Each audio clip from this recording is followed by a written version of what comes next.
voice you should've took heed to and shit. Could've been home instead of bleeding. Maybe next time you listen when it speaks, yo. Hello, hello, hello. Welcome back to yet another college football video. We got the Week 10 top 25 out here a little later. Well, actually, I think I always drop it on Saturday, but I usually have a video in between there, so I did not get the two videos out this week. I was slacking just a little bit, but next week I got some ideas out. No promises, but there's a good chance I put three videos out next week. We will see what happens. Anyways, let's get right into it. Starting off the Week 10 poll. Who's number one? Who's number one? It's Georgia. It's Georgia. I overreacted. I overreacted dropping Georgia too early. Uh, I said the Florida game would be a statement, just like the Kentucky game. That turned out to be true. Without Brock Bowers, Georgia just made easy work of Florida. And who would have thought back-to-back weeks against Vanderbilt and Florida, Georgia gives up a touchdown defensively on the first drive and then just steamrolls Florida. I mean, it wasn't really close. Georgia got whatever they wanted offensively. I mean, 171 rushing yards, Carson Beck. I mean, it continues to go unnoticed and unnoticed. But if we're talking about the Heisman, give me a guy like Carson Beck over J.J. McCarthy any day of the week, because now Carson Beck is doing it against good competition. I mean, Florida was 5-2 without his best player throwing, and this is what I said also. The chemistry he built this game with Ladd McConkey and Dominic Levitt. Look at those stats right there. 10 catches combined, over 200 yards with a touchdown. That will pay dividends when they get to the SC championship, when they get to the playoff, because they need this. They need Beck to form bonds and patterns and repetition with guys not named Brock Bowers. So, like I said, obviously not a good thing Brock got hurt. Hope he can come back. But the silver lining is that they need this right here. Defensively, they were very good. I mean, 4 sacks to take away, and they just played a very clean game overall. You know, no turnovers, only 2 penalties. You know, it does feel like, and I don't want to say that Georgia coasts against a team like, Vanderbilt or South Carolina or the first two games they played, but the two biggest games against the two best teams that Georgia has played, ranked Kentucky and Florida, they showed up and showed out. So that just leads me to believe that Georgia, it's just they have not fallen off. It's, you know, my faith has been restored in Georgia, and it's going to take something monumental for them to fall out of number one. Moving on here, number two, we got Washington. You know, what do I say about Washington? Back-to-back weeks against the bottom feeders of the Pac-12, Washington struggles. Why is that? Well, this game was for a very different I mean, night and day. This game, Michael Penix actually played very well. They scored 42 points, unlike the previous game where they couldn't score a single offensive touchdown. They ran the ball, I mean, not well still, but at least better than what they did last game. 90 run yards, 2 touchdowns. Jalen Polk and Rome Odunze continue, man. I've talked on this channel about receiving duos. We got a couple on this same slide with them, But as far as importance and clutchness and stepping up when they need them to in order for their team to win games, let me tell you guys, Washington is not 8-0 without Jalen Polk and Rome Odunze. Hell, they might not be 7-1 or 6-2 without these two guys right here. Jalen McMillan has been hurt, and these two guys have stepped up mightily, raising both of their draft stocks in the process, if you ask me. Defensively, no takeaways, only 3 sacks, but you give up 33 to Stanford, who I admit they looked amazing against Colorado. You got Alec Ayamaner is playing out of his mind right now, but that's not an excuse, man. You got to beat Stanford by more than 9 points. It came down to the wire. I mean, Stanford, a player dropped a pass on their final drive, which would have made it. I think it would have gave them the lead actually. So, I mean, Washington escapes yet again, but they're undefeated, right? They're undefeated, and god damn it, I did not put the stats for Ohio State against Wisconsin. Fuck me. All right, 1 second. 1 second. I'm a goddamn idiot. Is this whole thing fucked?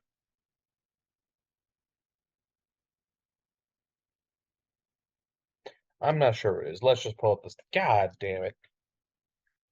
A quick check is all that fucking would have taken. Oh my God! Ohio State versus Wisconsin. Embarrassing. Embarrassing.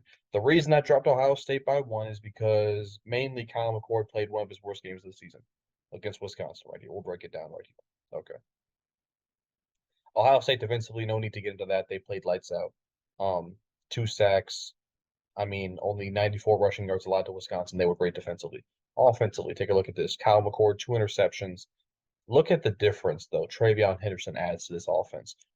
How poorly has their running game looked without him? Look at Penn State, look at Maryland, games like that.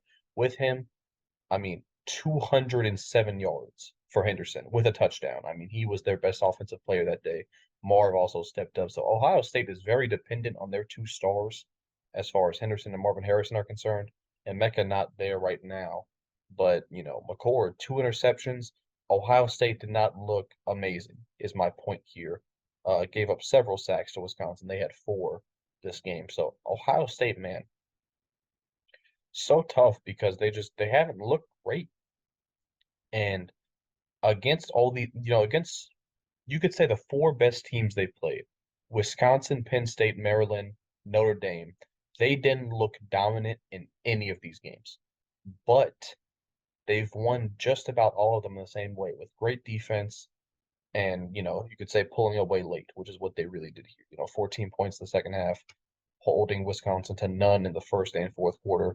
It's just, timely stops defensively and scoring when they absolutely need to. So Ohio State moves down 1, and so is Washington as Georgia reclaims the #1 spot. Florida State dominated Wake Forest. I mean, honestly, you could say Florida State has a strong case to be #2 on this list just based off last week, but obviously we don't get trapped in the moment like that.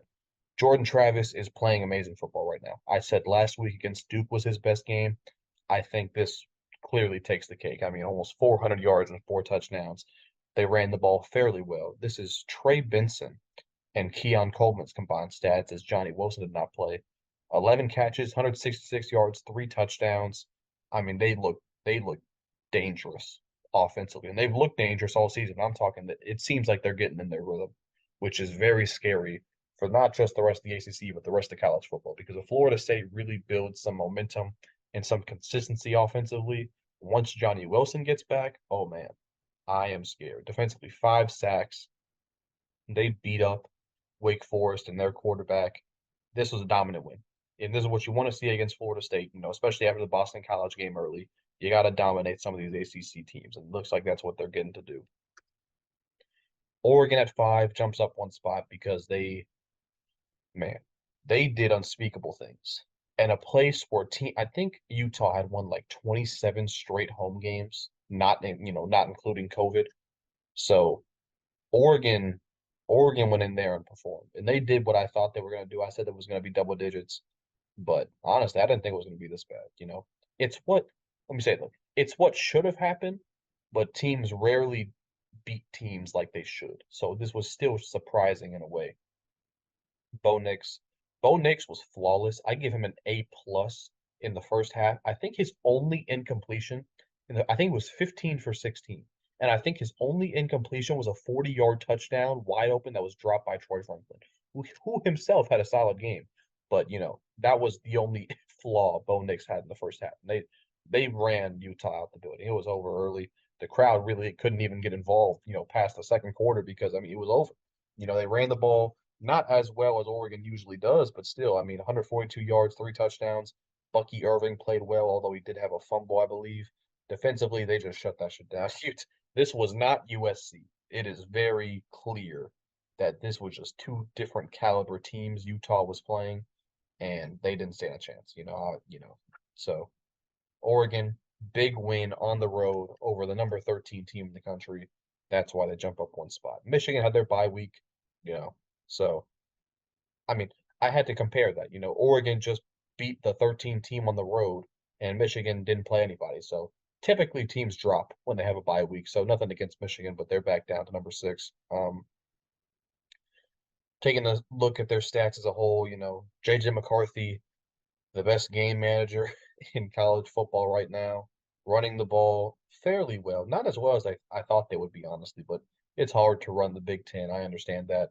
And mainly, Donovan Edwards. Does anybody know where Donovan Edwards is? He's playing. I just can't see him on the field. I mean, you know, after last season, I thought this guy was going to come in and be, most people, I think it was widely considered that him and Blake Corum were the best running back duo in the country, but he has not been pulling his weight so far. I don't know what the case is with him, but a major disappointment this season from Donovan Edwards. Meanwhile, Blake Corum still doing Blake Corum things. 13 touchdowns on the season, on pace for probably 20, assuming they make the Big 12 championship in the playoffs and all that. Roman Wilson up to 10 touchdowns. Who knows how many he finishes with, but already, big milestone there for him. And defensively, I mean, 5.8 points per game allowed. Are you kidding me?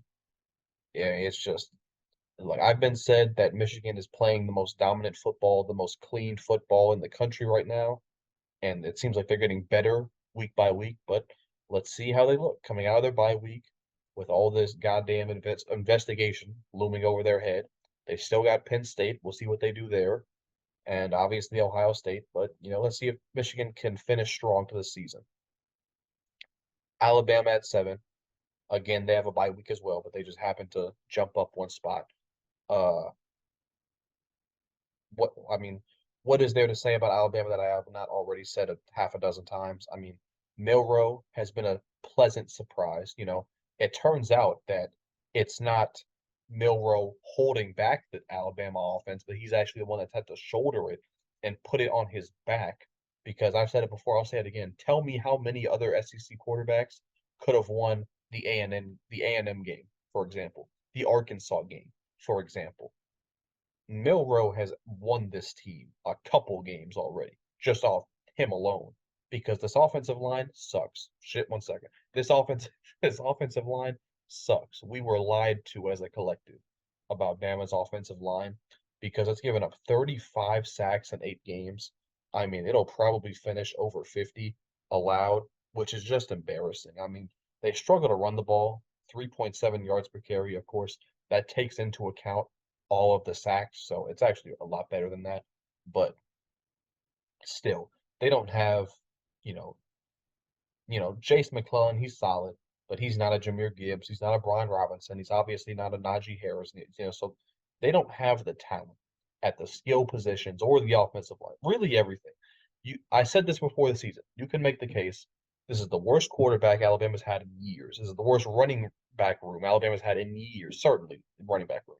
The worst wide receiver room Alabama's had in years. So it's just across the board, man. This Alabama offense is just lacking Alabama level talent. With that being said, they're still number 7. And defensively, it's a very good defense. Dallas Turner, Chris Braswell, they're getting after it as far as the pass rush goes. You got Kool-Aid and Caleb Downs, I believe, in the secondary. So this is still a good Alabama defense. But against LSU this weekend, I got LSU. So we'll see if they can pull that off.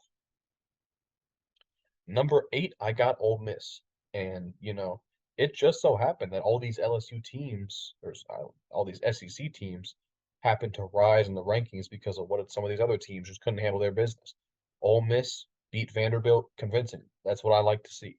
That is what I really like to see. Jackson Dart, typical Jackson Dart stat line, close to 250 yards, 2 touchdowns, an interception. I wish he cut down a couple of those turnovers, but it is what it is. Quinshon Judkins has turned around his season completely. I think he had an injury to start, so he was very slow out the gate those first 3 or 4 weeks. But lately, man, he has completely turned it up. He's averaging 100 yards from scrimmage a game. He's got 10 touchdowns already, so he's not going to be able to replicate probably what he did last season, but he has turned the corner and he is now starting to look like the old Quinshon Judkins. They had a turnover, 6 penalties this game, better than last game, so improvements there from one game to the next. And defensively, Ole Miss defense, I've said it before, I'll say it again, has been the story of this team. 5 sacks, 2 takeaways. They are dominating some teams, some SEC teams physically on the defensive end, which is just very interesting to see from Ole Miss. So I do think this is a very good Ole Miss team. How do they play in to the whole SEC title race possibly? Well, I mean, the tough thing is they have to beat Georgia, which I just don't think is going to happen, but they have the win over LSU already. So if LSU beats Bama, Ole Miss will be first in the SEC West. So, it's going to be convoluted here if LSU wins, but let's get to them. LSU I have at 9. They had their bye week, but just evaluating how everybody looked, I think LSU is the best offense in the country. It's the most balanced run and pass because they have a quarterback who can do both. 30 touchdowns for Jaden Daniels with only 3 interceptions. I mean, if we're just going straight based off stats, I think stats and individual performances, Jaden Daniels is probably my Heisman. But you gotta factor in those 2 losses. Didn't look great against FSU.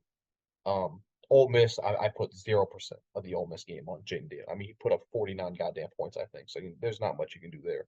But you know, they're running for over 200 yards a game. Logan Diggs, I'll say, I think a big reason they lost that Florida State game is because they didn't have Logan Diggs. Getting him back, he has been a man on a mission, averaging damn near 100 yards a game. Malik Neighbors and Brian Thomas, statistically speaking, it's the best duo in the country, and it's not close.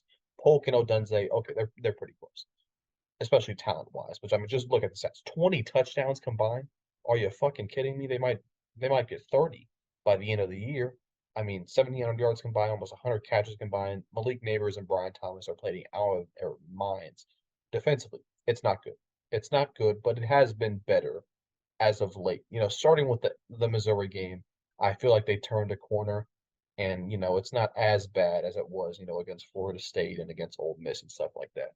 So LSU right now, I do have them beating Alabama, and if that happens, I mean, who knows how high they go up? I mean, they might be my number. I mean, no, they'd probably be my number 17, but yeah, LSU. I think they're playing very well right now. It's going to be a very exciting game, I think. So I can't wait to watch that shit live. Penn State. Penn State continues to drop. They drop one spot to me because you can't look that shaky, guys. You can't look that shaky against Indiana. This is the same Indiana team that Michigan just dominated. Ohio State did struggle, but that was week 1 against Indiana. I mean, Indiana was getting big play after big play. That's the thing. Penn State's defense looks shaky against Indiana. That's just embarrassing. Drew Aller threw his first pick of the season. It was bad. Um, they struggled to run the ball. They struggled to run only 3.1 yards per carry.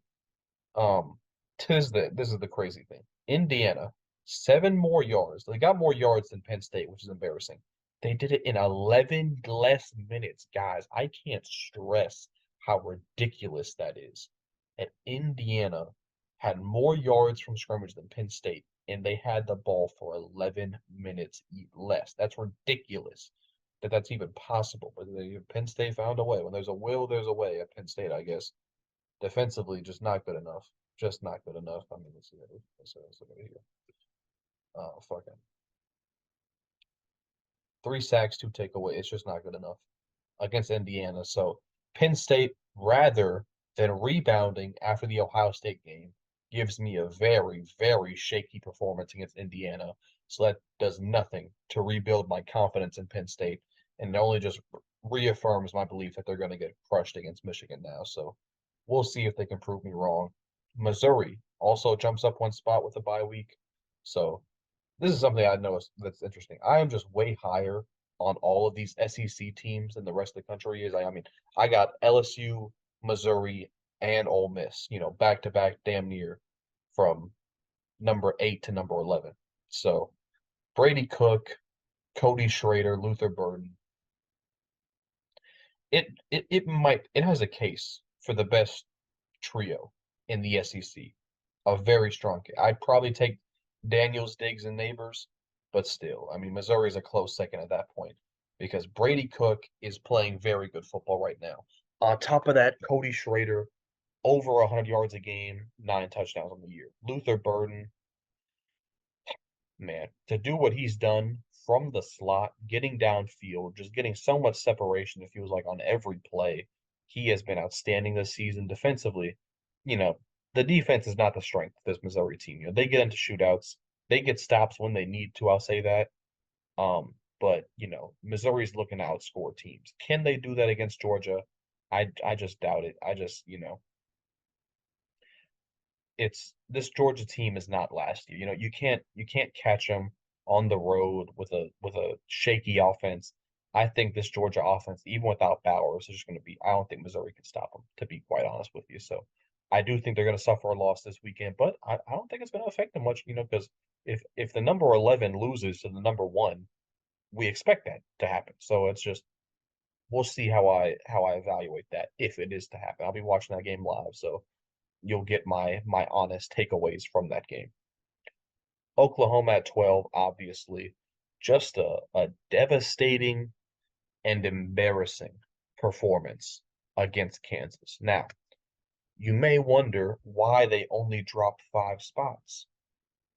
Remember what this list is. This list is who I think would win right now on a neutral field. So while Oklahoma did just shit the bed versus Kansas, the reason they were ahead of Texas, for example, Texas has a backup quarterback.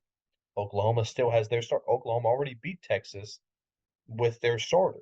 So Texas without their starter, obviously I still have to give the edge to Oklahoma there, even though I see why in the AP poll they might have fallen further. With that being said, getting into the game, it was an F. I mean, I just have to give Oklahoma an F for this performance. Dillon Gabriel, the stats are a little deceiving. Oklahoma could not throw the ball for about 40 minutes, 45 minutes in this game. They couldn't throw the ball whatsoever. They ran the ball very effectively. You'd think with 5 rushing touchdowns, that's incorrect because if they had 5 touchdowns, they'd have more than 33 points, I think. But you'd think with that many rushing yards that they would have been able to control the game, control time of possession, all that, while also forcing 3 turnovers defensively. But I'll put it like this.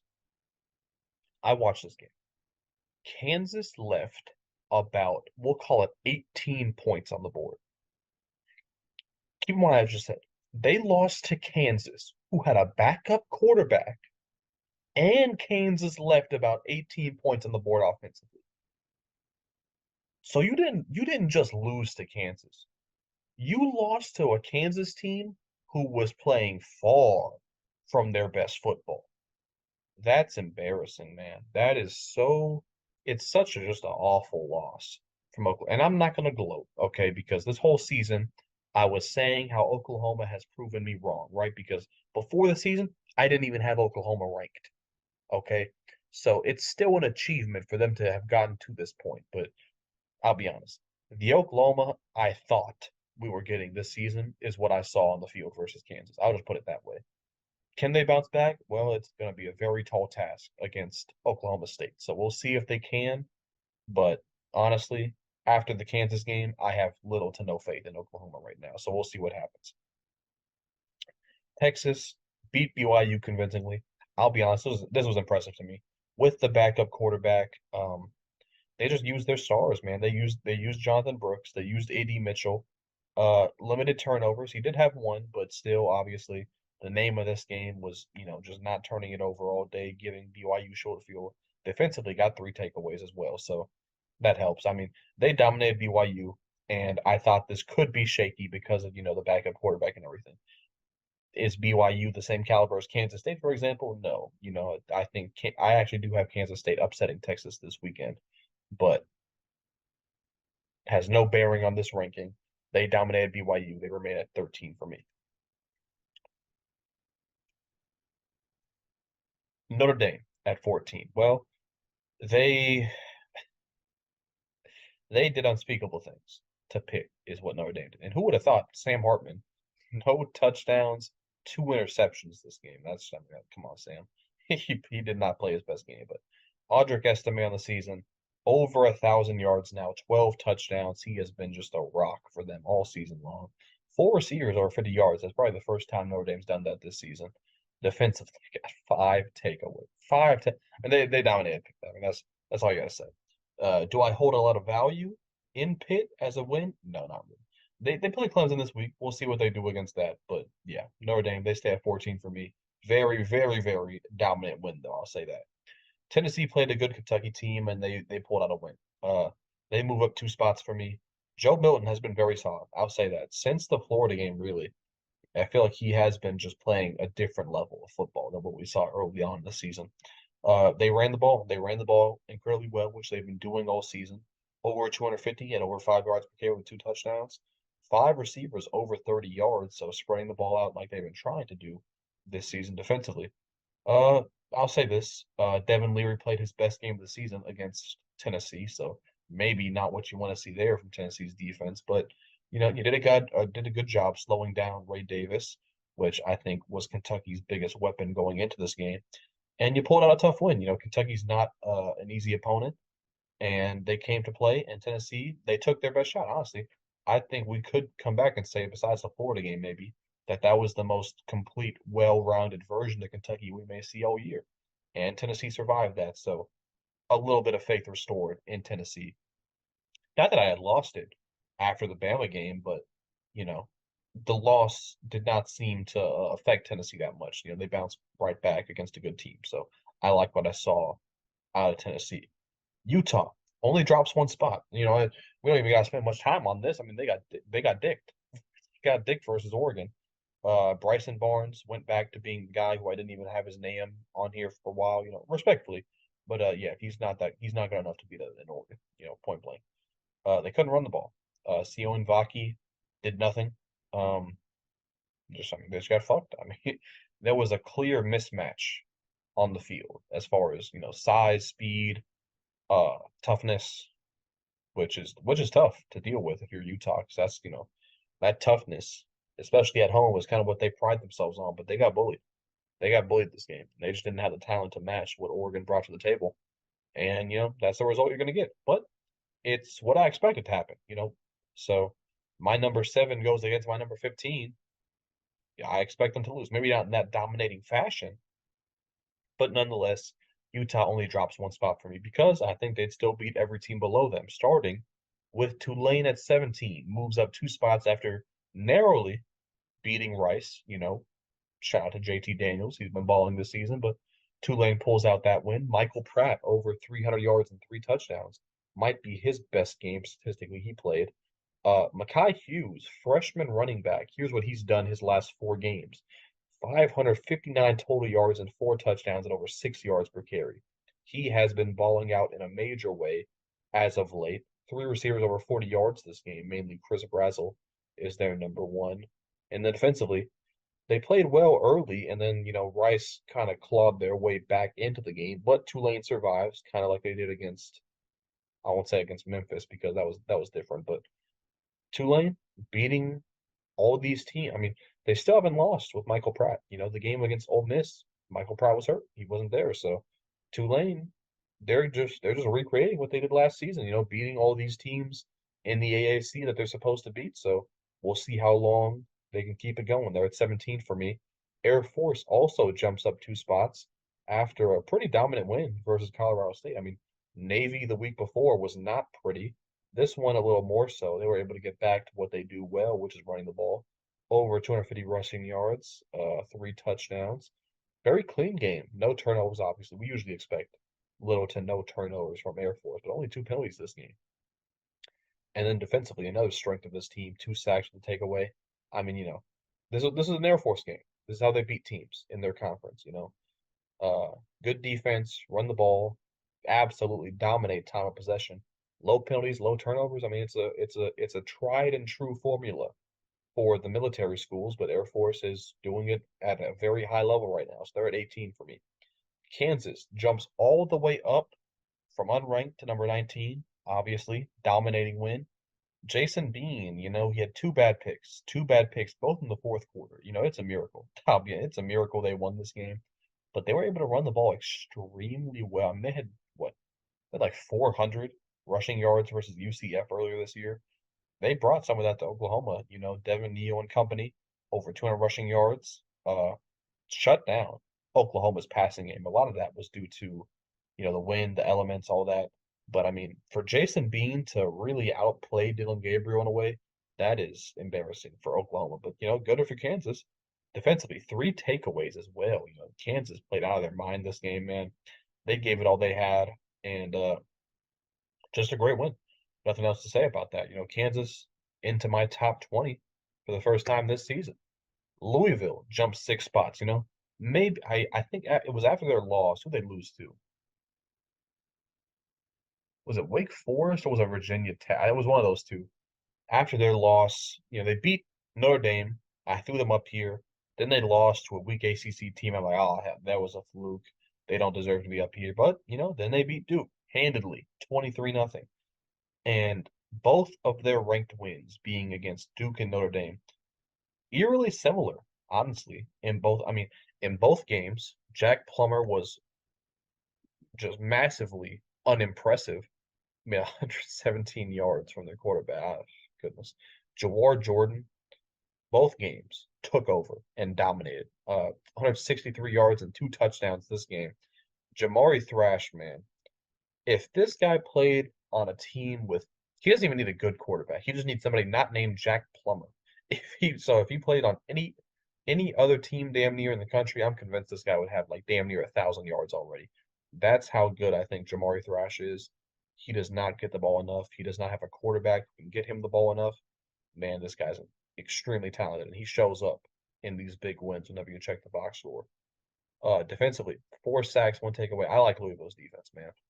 They play physical, they play fast, they take the ball away. Only won this game, but they get after the quarterback, man, and they stuff the run.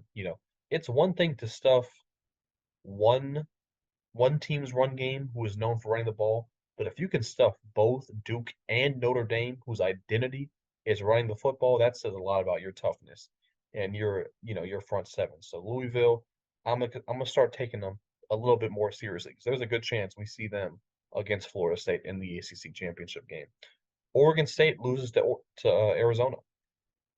Bad loss, really, really bad loss, and I can't even really blame it on the usual suspect, that being DJ Uiagalelei, because 228 yards, 2 touchdowns. And as I was watching the game, it's like, I watched this game, albeit the highlights, but it's like, what lost Oregon State the game? I'd struggle to realize that, because the stats are pretty similar. I feel like it just came down to execution on third down, really, and a couple poor decisions by Oregon State. I mean, Oregon State lost by 3. They went for a goddamn fake field goal right before the half, and they needed the goddamn kicker, I think, to pick up 20 yards to get in the end zone. I think it was like 25 actually. So that was just a boneheaded call, and the coach said so after the game. But just poor decisions that came back to bite Oregon State. You know, weren't able to run the ball, I'm sure, as they would have liked to, only 131 yards. And defensively, they had 4 sacks, got a takeaway. I guess you just got to, and if you're Oregon State, you just got to put up more than 24 points, I guess, which is, I guess falls on the offense. And just poor decision making there, poor execution late in the game, certainly. So it's a bizarre game, but I'll still keep him at 21. I could have dropped, keep in mind, I think I was right on this as well, having Oregon State far lower than the AP poll. I had them at 18. I think they had them at 11 or something. So I foresaw something like this happening. So I'm not going to drop them too much for, a loss to a not bad Arizona team. Liberty jumps 2 spots all the way up to my number 22 now. Kaidon Salter, we can just take a look at their stats. Kaidon Salter's played pretty good, pretty damn well. I mean, 26 touchdowns, only 3 interceptions, almost 2,300 yards in the season. They run the ball incredibly well. Incredible, almost 300 yards a game. It's ridiculous. And look at the yards per carry, almost 6 per game, or 6 per carry, sorry. Their top 2 receivers average well over 20 yards per catch, so they like to air it out, man. I like the way Liberty plays, nearly 500 yards a game, 37 points per game defensively. They're not a dominant defensive team, but 19 takeaways is absurd in 8 games. There's going to be a lot of, ranked teams at the end of the season that don't have 19 takeaways. So to have that in 8 games is extremely impressive, and it should be acknowledged. Liberty, I don't expect them to lose a game. I really don't. So I think we are going to be talking about a 13-0 Liberty at the end of the regular season. And how high can they get? They're not going to be anywhere close to the playoffs, obviously, but could they get in the top 15, top 12? Certainly. I think so. So we'll see if they can take care of business and how high they could end up climbing. James Madison, a slightly different story. Well, they didn't have as clear of a win, They only beat Old Dominion by 3 points. But they move up 2 spots as well to my number 23. They are not as dominant a team offensively as, a Liberty. Jordan McLeod had a very good game, even though he did turn it over twice, over 350 yards, 4 touchdowns. Didn't run the ball quite well, but, their top 2 receivers came to play. 17 catches, 281 yards, and 3 touchdowns. They had a great game combined defensively. 5 sacks. That's what James Madison does, if you don't know. They get after the goddamn quarterback. They might lead the league in country they might lead the country in sacks. If they don't, they have the country's leading sack getter. I think his name is, I don't want to butcher his name, but James Madison has the country's leading sack getter. Okay, so if you want to look that up for yourself, I think he has like 15 or something. It's something crazy like that. So James Madison plays defense, and they squeaked out with a win against Old Dominion. Again, I do expect James Madison to go undefeated. We'll see how high they can climb themselves. North Carolina. Do I even want to talk about North Carolina? It's just, what is it with this team, man? Why do they lose to bad ACC teams? And what happened to the defense? Do y'all remember? Because I remember 5 or 6 games in the season talking about how I gave several A+ to this North Carolina defense. Then it comes time to play a goddamn Georgia Tech, and you give up 635 yards. Man, that's a tough pill to swallow because I like North Carolina, man. I love the story with Devontae Walker. I like Drake May. I love Omarion Hampton, man. It's just an exciting offense, fun team to watch, but you can't beat Virginia and Georgia Tech to get to the ACC championship game and play Florida State. You can't beat Virginia and Georgia Tech. It's embarrassing, man. I don't even really want to talk about this game. North Carolina played amazing offensively, couldn't stop me. I probably would have picked up 30 yards this game if I played for Georgia Tech, man. It was embarrassing, man. I don't want to talk about it. Only reason they're still ranked is because I still think this offense is so good. It's so good that I think they'd beat anybody below them and not ranked. UCLA. They beat Colorado. I'll admit, didn't look great. They had 4 turnovers versus a not great Colorado defense, but it was UCLA's defense that really impressed me. 7 sacks. The Latu Latu is a monster. Only 25 rushing yards allowed. They ran the ball very well, over 200 for them. Ethan Garbers, the current quarterback, over 300 yards, 2 touchdowns. He played well overall. So UCLA, it's just the defense is what's doing it here. I think that they are a great team defensively. And when they protect the football, I think they play a good complementary offense. But, a good win versus Colorado, UCLA out of the pack, I think was the best option here for 25. That's going to be it for this video. Sorry about the goddamn Ohio State debacle. I don't know how I don't have the stats for the number 3 team in the country, but thanks for watching. If you enjoyed the video, leave a like, subscribe if you're new, and I will be back pretty damn soon, I think. So thanks for watching. Peace. It's out the motherfucking pack. Right out. But niggas don't know how to act.